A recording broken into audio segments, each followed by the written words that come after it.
pessoal, vamos dar seguimento então a essa nossa saga de estudos remotos, nos debruçando mais um pouco sobre a história da África. Vamos revisar alguma coisa, rever alguma coisa, buscando sempre aprimorar o nosso entendimento sobre o nosso objeto de pesquisa aqui. Trago agora uma foto de satélite sobre esse continente para a gente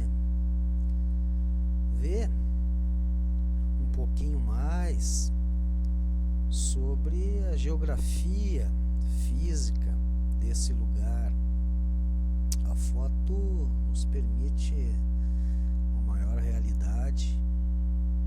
Algumas coisas saltam aos olhos lá do espaço, a gente vendo lá ao norte aquela terra branca lá, estamos falando do rei dos desertos, o Saara, que aqui a gente vê bem na foto do satélite, na verdade uma região que compreende também o que é aqui ao lado o deserto da Arábia, a Península Arábica. Essa porção de terra faz parte de uma região muito próxima ao norte da África. De certa maneira, o deserto da Arábia é uma região desse grande deserto. Eles são separados pelo Mar Vermelho aqui, que na verdade, como vou mostrar no mapa que já vem na sequência aqui, esse Mar Vermelho ele é um indício de uma falha tectônica que existe aqui. Aqui são duas placas terrestres, né? Placas tectônicas chamadas assim, que são separadas aqui. Eu sinto falta nesse mapa da linha do Equador. A linha do Equador passa mais ou menos aqui bem ao norte deste grande lago. Põe grande em cima disso, dá para ver lá do espaço. Aqui a linha do Equador. O Lago Vitória foi batizado assim pelos ingleses que colonizaram essa região, vindo aqui, fazendo a volta lá de cima, entrando pelo Oceano Índico, onde hoje é a Tanzânia. Deram o nome de Lago Vitória em homenagem à rainha Vitória, rainha inglesa da época. Então, cortado ao meio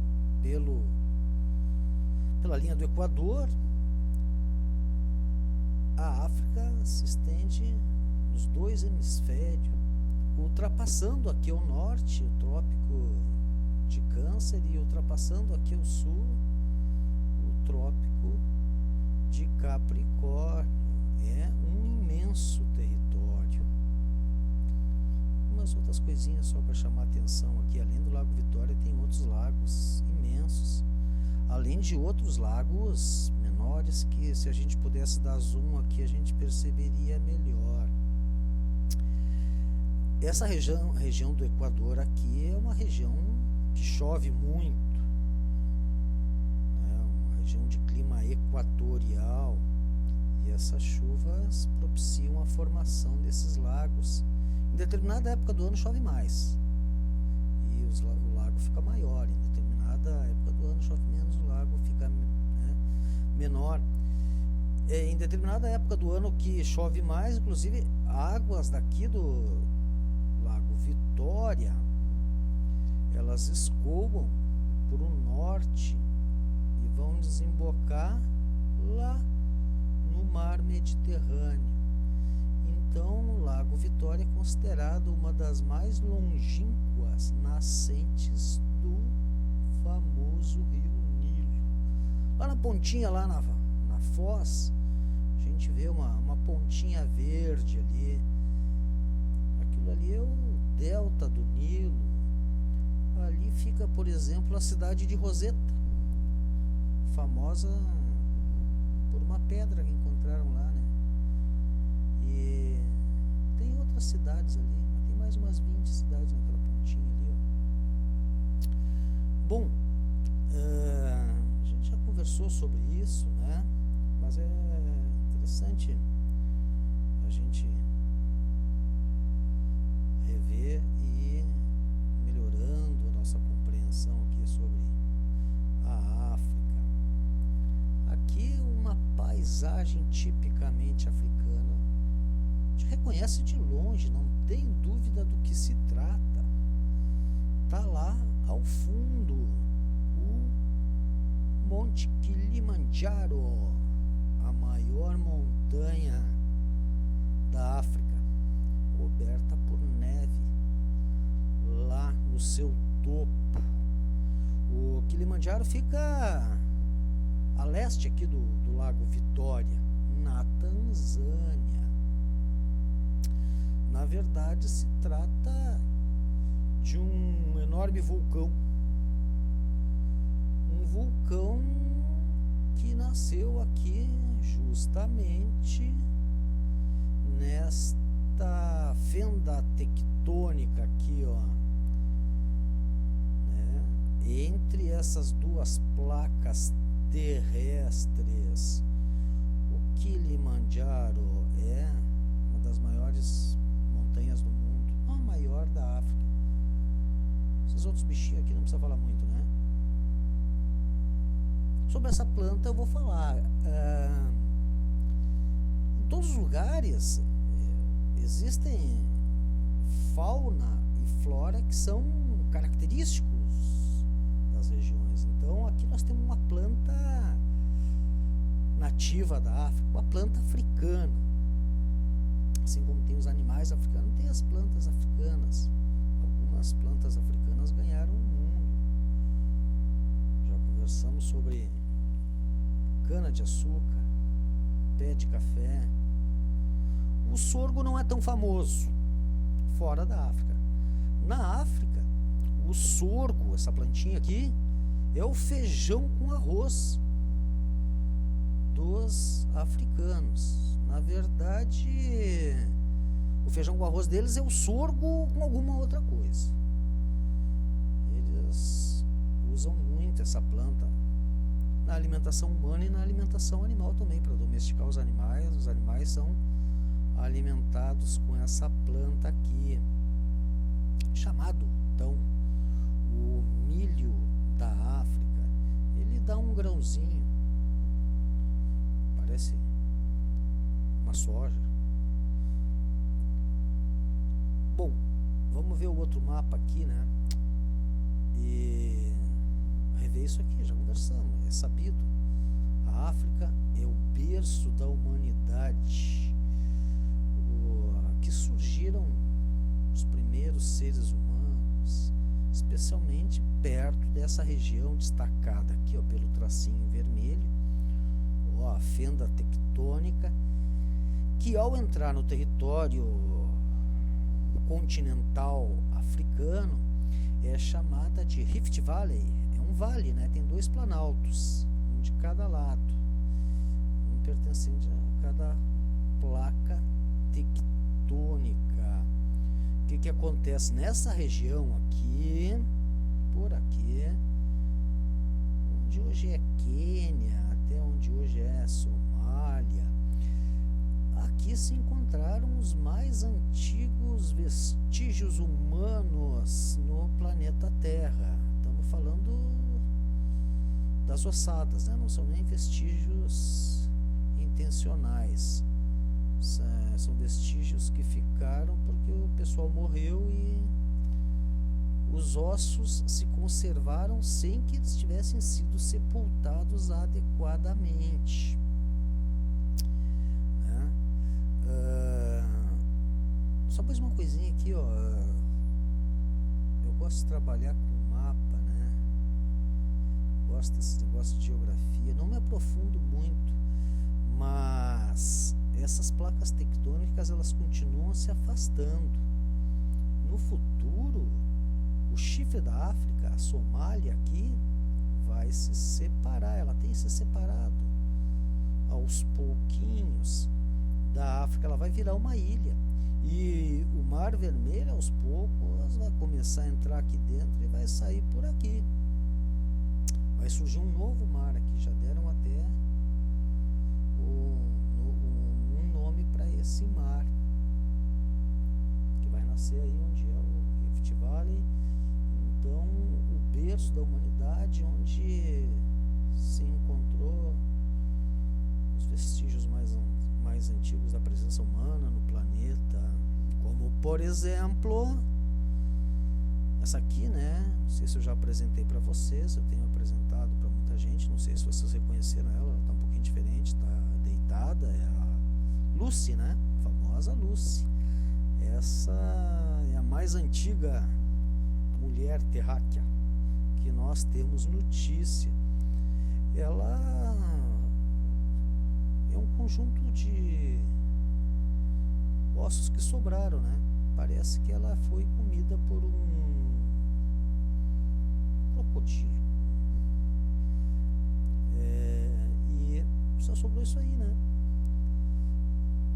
Não é nem que ela quisesse, mas sobrou e a gente tem conhecimento dessa cidadã especial aí da humanidade. Outro achado ali da região, tem vários achados, né? Várias ossadas, vários fósseis, humanos e não humanos também.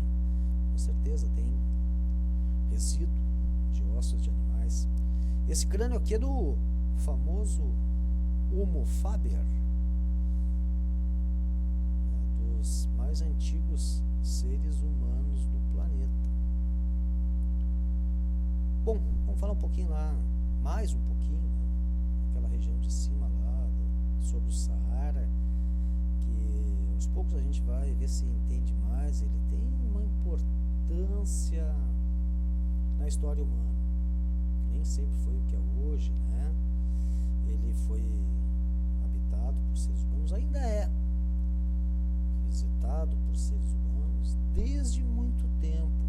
O Saara não é só areia, ele tem muitas montanhas também, e tem cavernas nas montanhas, e nessas cavernas tem as famosas pinturas rupestres, como esta daqui, ó, em que a gente identifica um animal típico desse continente. A girafa é muito retratada. A girafa é um animal que chama a atenção, sempre chamou. Os africanos que convivem há muito tempo com ela e que faz tempo que retratam esse animal em pedras, até com a técnica de raspar,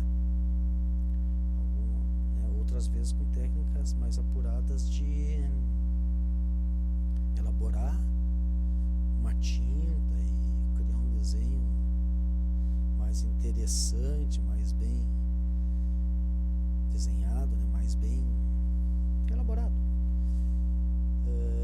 Isso tudo na região do Saara, quer dizer, é uma região que tem presença humana de muito tempo, muito antiga. Tem presença animal e tem presença de planta também. Além dos desenhos, a gente tem outros indícios, né? Tem ossadas de humanos, tem ossadas de animais que são encontradas aí, né? Tem também as pedras lascadas, os instrumentos de caça usados pelos seres humanos.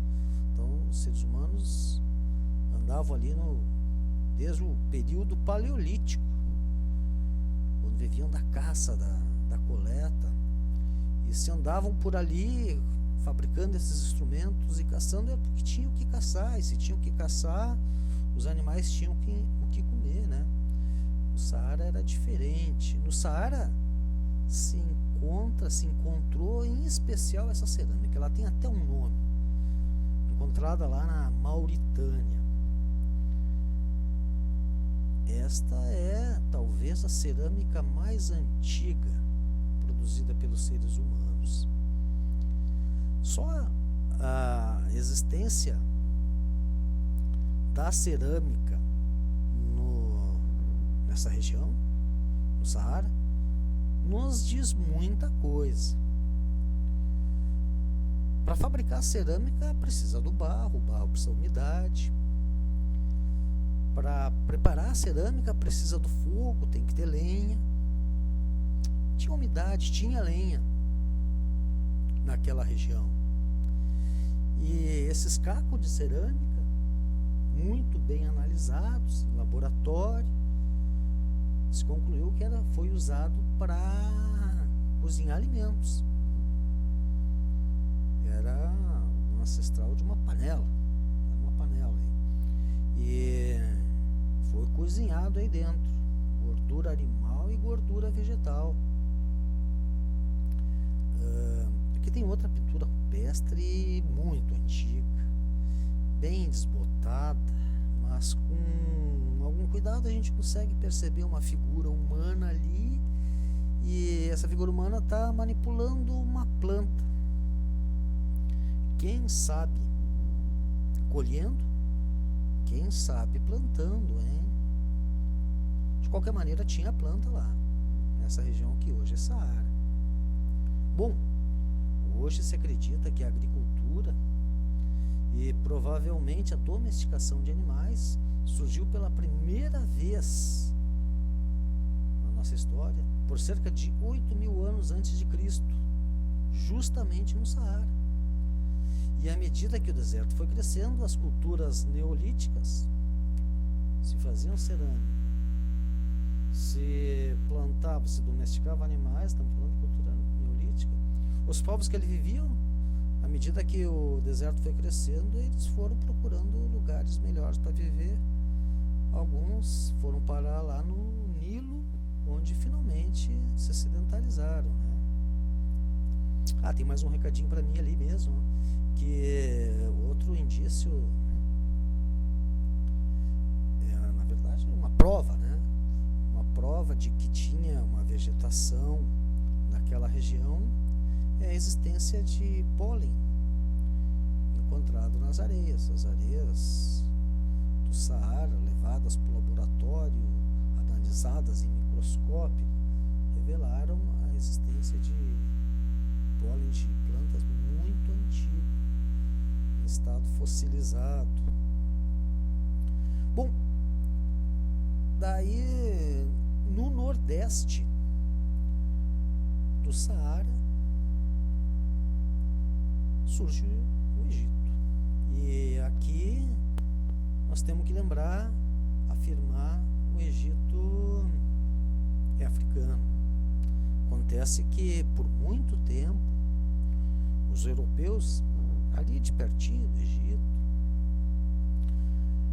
povos bem mais recentes do que o Egito, esses europeus se negavam a acreditar que os negros africanos tinham tido a capacidade de construir aquela civilização.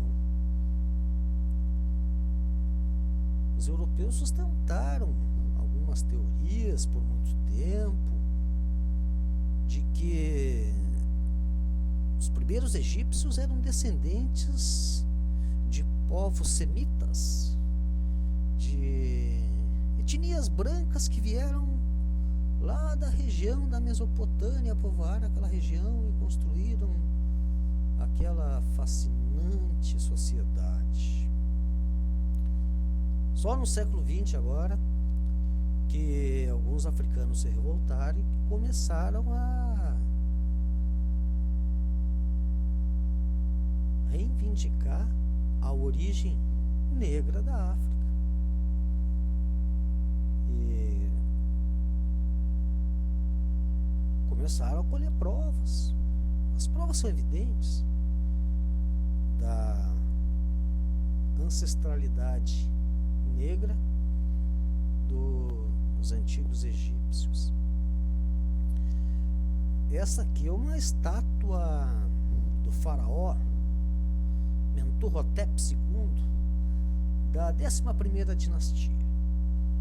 Não é o mais antigo faraó, é claro, né? Ele governou ali em 2061, 2010 a.C. Isso daqui já é o que a gente chama de Médio Império, tem muito mais coisas antigas. Acontece que nem todos os faraós do Egito tiveram a sorte de serem esculpidos, né? De serem enterrados numa suntuosa pirâmide. O primeiro faraó do Egito, Menés, eu chamo assim Menés, tem outras maneiras de falar o nome dele. O Menés foi comido por um hipopótamo e não tem tumba, e a gente não sabe a tumba dos outros faraós, embora a gente saiba o nome deles. Bom, as evidências da negritude egípcia estão estampadas nas pinturas murais de todo o Egito. Aqui está claro, né? Isso aqui é antigo, já está até meio desbotando um pedacinho da pintura aqui, mas não só o faraó, mas os súditos do rei foram intencionalmente pintados de escuro sua pele aqui, ó, da mesma maneira que intencionalmente se pintou, né, se clareou de branco o vestimento aqui. Nós estamos falando de povos negros. Quem é que duvida disso? Os europeus duvidaram por muito tempo. Aqui já conversamos isso aqui, eu queria mostrar para vocês a pedra de Palermo. Os egípcios construíram a mais antiga escrita humana, a escrita hierográfica, né? Uma escrita que foi decifrada através daquela outra pedra, a pedra de Roseta, né, que continha então um mesmo texto em 3 línguas, né? A primeira língua era o hieróglifo e a última língua era o grego antigo. Então, entendendo o grego antigo, comparando, eles decifraram lá os hieróglifos. Então, a partir daí, se pôde decifrar o que está escrito nessa pedra, uma pedra muito antiga, que traz o nome dos primeiros faraós do Egito. Dos primeiros, desde o primeiro. O Menés está aqui. Vai até a quinta dinastia, como a gente diz, né? Aqui eu transcrevo um pedacinho do que está grafado nessa pedra. Aqui na escrita hierográfica está escrito Egito. Então, assim os egípcios escreviam a palavra Egito. Na verdade, os hieróglifos foram decifrados, inclusive na sua fonética, né? Na verdade, aqui está escrito Kemet. Kemet. São 3 sílabas. Kemet. E aí esse sinalzinho aqui depois é uma encruzilhada. Isso aqui significa local. Quer dizer que estamos falando de um local. O local é o Egito, que os fundadores da civilização chamavam de Kemet, né? Na verdade, quem passou a usar a expressão Egito, egípcios, foram os gregos. Eu comento essa peculiaridade, né? Acontece que nem os gregos se chamavam de gregos. Foram os romanos que passaram a chamar aquele povo de grego, né? E da mesma maneira, eu digo assim, né? Nós brasileiros que chamamos o alemão de alemão. Os alemãos não se chamam de alemão, né? Então, os antigos egípcios não se chamavam de egípcios, né? Eles foram assim batizados por outros povos que depois vieram querer dizer que eles eram brancos. Aqui outra grande realização da cultura quimética, quem sabe, para respeitar mais eles, mas a gente chama de Egito, né? Da mesma maneira que a gente chama os gregos de grego agora. O barco, um grande barco composta de várias tábuas, de vários blocos de madeira unidos. É o primeiro povo no mundo, são negros, está ali desenhado, representado, não tenho dúvida. É o primeiro povo do mundo que construiu essas grandes embarcações. Nesse tempo, os outros povos do mundo navegavam, construindo embarcações que eram esculpidas num único bloco de madeira. Uma canoa, um caiaque. Os egípcios é que criaram esses barcos maiores, num tempo ainda em que eles não conheciam os metais dos egípcios. Essas madeiras, elas eram atadas, encaixadas, não tinha nem metal. A madeira, os blocos de madeira eram esculpidos ainda com ferramentas de pedra. Não só o barco, o leme. Outra parte interessante aqui, para conduzir esses barcos maiores, né, do que a canoinha a remo, né, e fundamentalmente aqui, principalmente a vela, né, outra invenção dos egípcios. Essa é uma vela retangular. Os egípcios também usavam a vela triangular.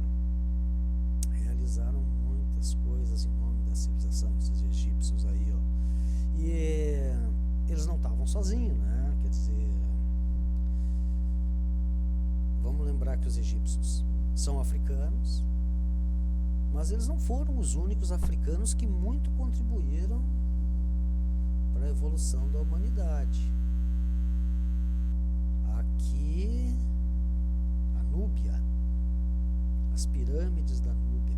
Os núbios, nós chamamos eles de núbios, né? Nós não sabemos como eles se chamavam. Nós estamos falando até os portugueses. Os antigos egípcios falavam os Kushi.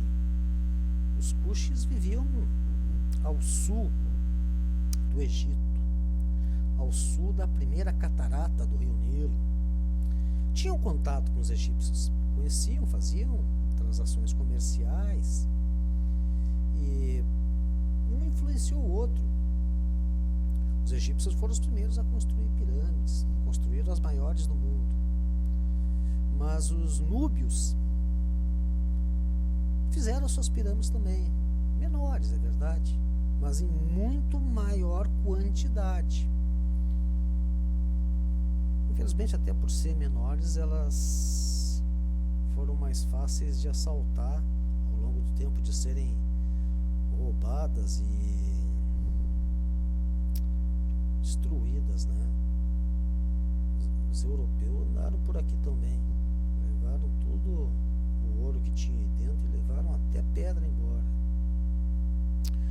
O Império Kush ali teve uma relação nem sempre harmoniosa com o Egito. Fizeram várias guerras. Teve inicialmente um período os egípcios dominaram aquele território. Em outro período os núbios foram lá, deram o troco e dominaram o Egito também. A 25ª dinastia é a famosa, né, dinastia núbia sobre o Egito. Mas para falar mais aqui, dos núbios, isso daqui foi uma coisa que sempre me chamou a atenção e que mereceria uma aula à parte. Lá na antiga Núbia, antigo Império Kush, ou Kushita, onde hoje é o Sudão, foi encontrado o que é considerado o mais antigo monumento de pedra, círculo megalítico, como se chama. Só que é um Stonehenge, né? Vamos dizer assim, é um primo pobre de Stonehenge. Ele é pobre e ele é muito mais antigo. O Stonehenge lá na Inglaterra, famoso no mundo inteiro, serve de papel de parede dos computadores, né? No mundo inteiro, o Windows usa isso aí. E Stonehenge se calcula que ele tenha 3 mil anos de idade. Esse daqui deve ter uns 8 mil anos. Está lá até hoje, no Império Kush. Eu acho uma coisa interessante, não vou me estender muito. Outra coisa interessante da cultura, da sociedade cushita era a linha matriarcal, né? A matrinidade. As mulheres eram as chefes das famílias e por muitas vezes as mulheres eram as governantes daquele império. As rainhas núbias, chamadas de Candaces, a gente não sabe o nome de todas elas. Infelizmente, a escrita núbia, ela não foi decifrada até hoje em dia. Nós não podemos entender o que está escrito nessas paredes. Mas a gente sabe o nome de algumas rainhas pelo relato de outros povos, né? Os gregos, os romanos, os árabes, os próprios egípcios deixaram relatos de algumas Candaces núbias. Bom, e tem Assum também, quer dizer, descendo ali mais ao sul do rio Nilo e subindo o planalto da Etiópia, a cidade de Assum criou um grande império também. A cidade de Assum é uma cidade que se tornou centro de império, passou a conquistar outras cidades à sua volta. Em determinado período dominou até os núbios ali, o Império Kush. E interessante que eles dominaram até um pedaço aqui da Península Arábica, onde hoje é o Iêmen. Os assunitas mantinham relações comerciais com vários povos, com os egípcios, com povos vindos de mais longe aqui, né, no Oceano Índico, e com os povos do centro da África. Os assunitas são uns dos precursores da metalurgia no mundo. Um dos primeiros povos, se não o primeiro povo no mundo a trabalhar com metais. Entre os metais que eles trabalhavam, o ouro.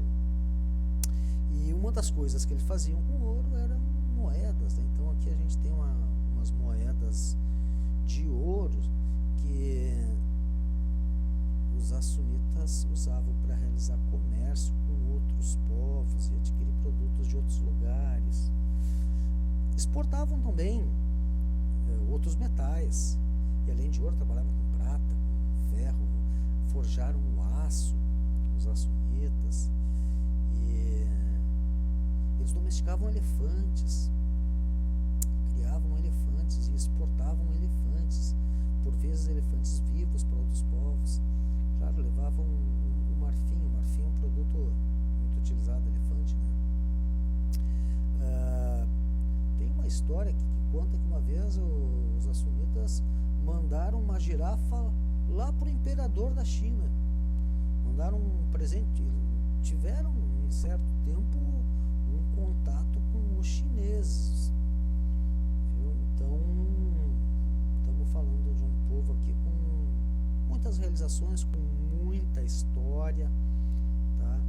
Os assunitas, que são os antepassados dos atuais etíopes, né?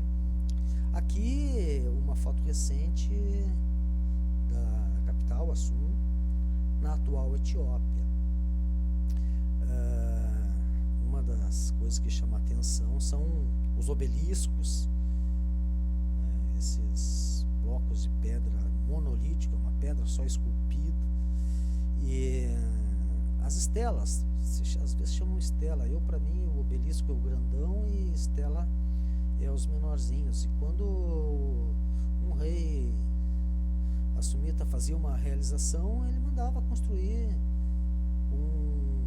uma estela. Ganhou uma batalha lá, então faz uma estela.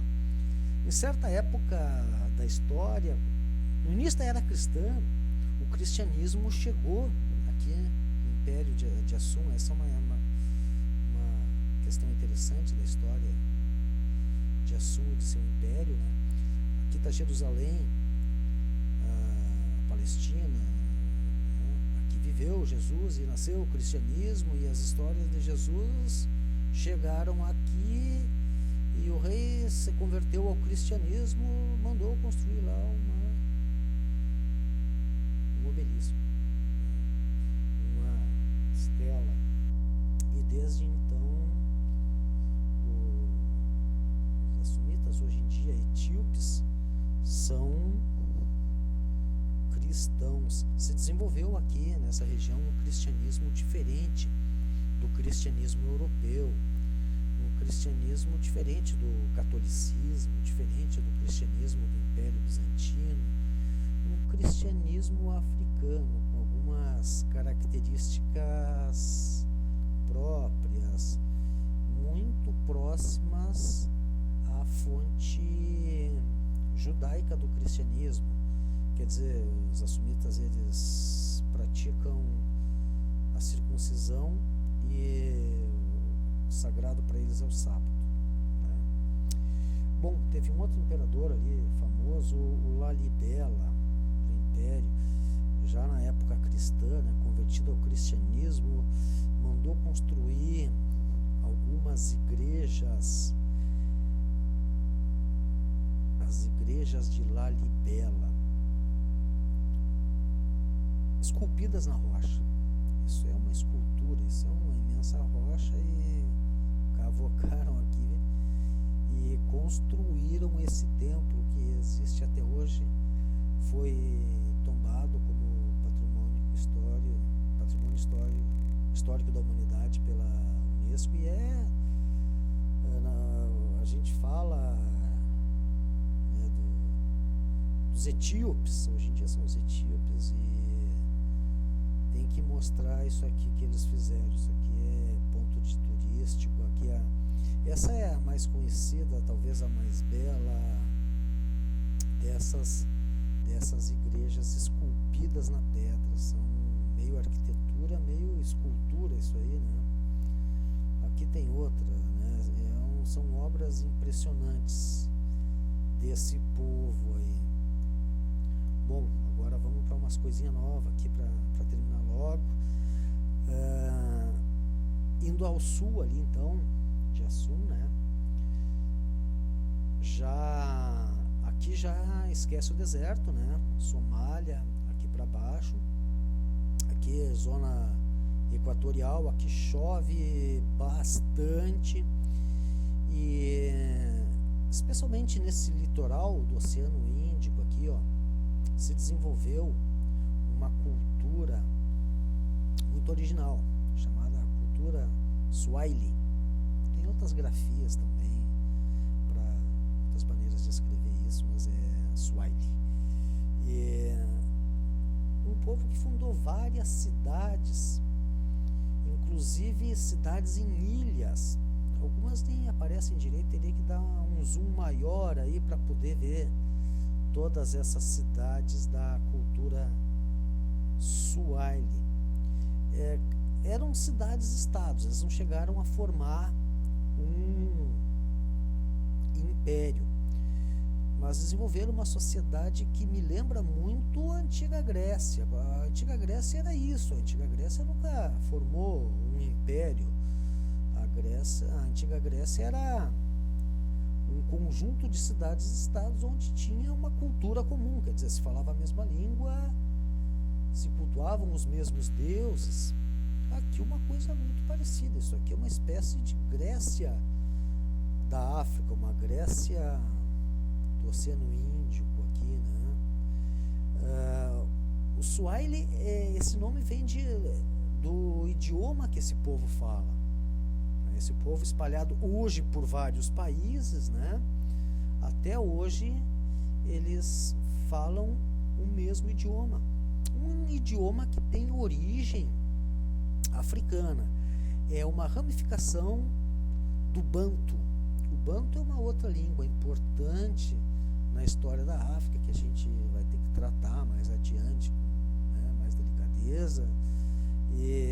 Mas aqui nessa costa índica, ela resultou na formação então de um dialeto que virou um idioma próprio. Essa região teve contato muito grande com os árabes, mais ao norte ali, especialmente depois do nascimento do Islã, que serviu como mola propulsora para o desenvolvimento da sociedade árabe, né? Então, os árabes visitavam seguidamente esses povos aí e mantinham um intenso contato comercial, e além das trocas comerciais, tinham intercâmbios culturais.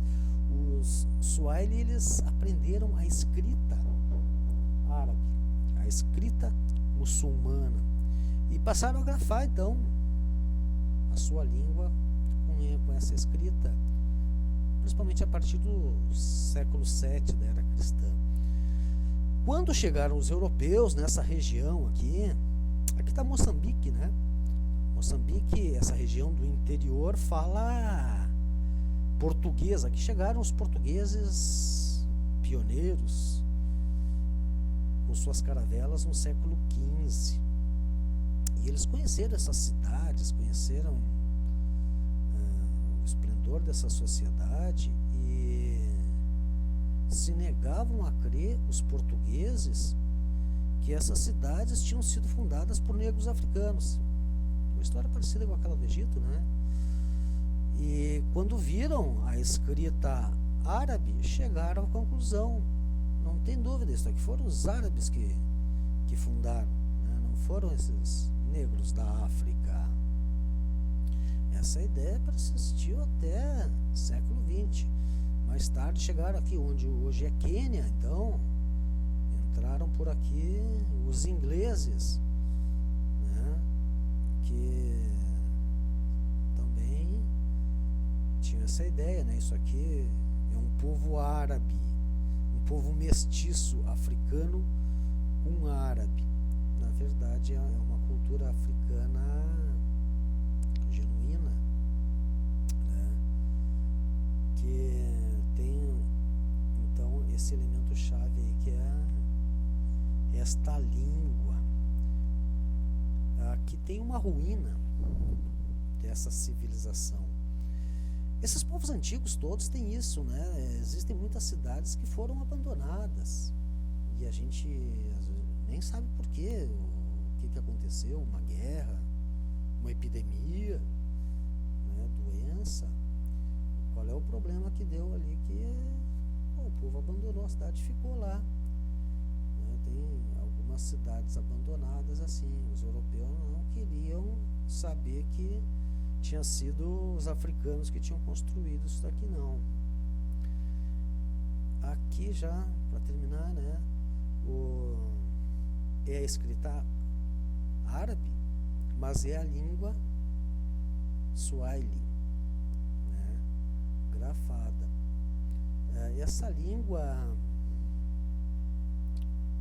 a gente vai pesquisar na internet, achei isso aqui, ó, Nakupenda, significa te amo, né? Ninakupenda significaria eu te amo, né? E a gente vai pesquisar isso aqui na internet e aparece também aqui, ó, Hakuna Matata, consagrada no filme O Rei Leão ali, é uma expressão da língua Swahili, significa não tem problema. Bom, chegamos até aqui, né, gente? Por hoje deu. Obrigado pela atenção. Agora não vou nem ler isso aqui para vocês. Vou deixar uma atividade. realizem aí atividade avaliativa, daí leiam aí, resolvam e me despeço. Vou deixar um pouquinho aqui, daqui a pouco eu desligo. Se precisar, vocês pausem aí para ver direitinho, certo? Até a próxima.